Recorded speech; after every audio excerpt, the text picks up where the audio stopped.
Welcome to Chillin' 101. We hope this video helps.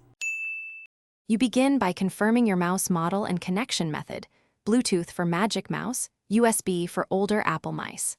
Once done, enable Bluetooth in Windows 11 and put the mouse into pairing mode. For Magic Mouse 2, hold the power switch until green.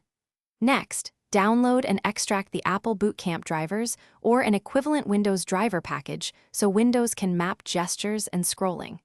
Make sure you have admin rights. Without drivers, Windows may pair only basic pointer functions, not gestures or smooth scrolling. You now install the driver package you downloaded. Right-click the installer and choose Run as Administrator so system files update cleanly. Once installed, open Device Manager and look for Apple or HID-compliant mouse entries. Update the driver to the Apple driver if Windows loaded a generic one. If driver signature enforcement blocks installation, temporarily enable driver loading through Windows recovery options, then reboot.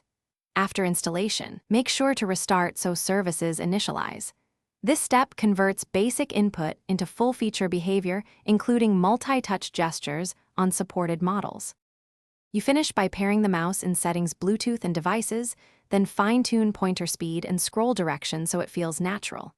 Test left/right-click, scrolling and multi-touch gestures.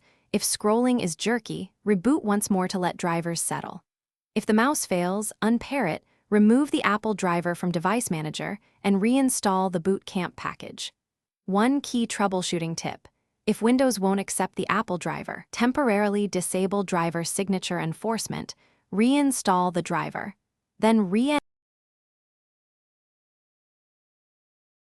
Thanks for watching. Consider subscribing if we helped you.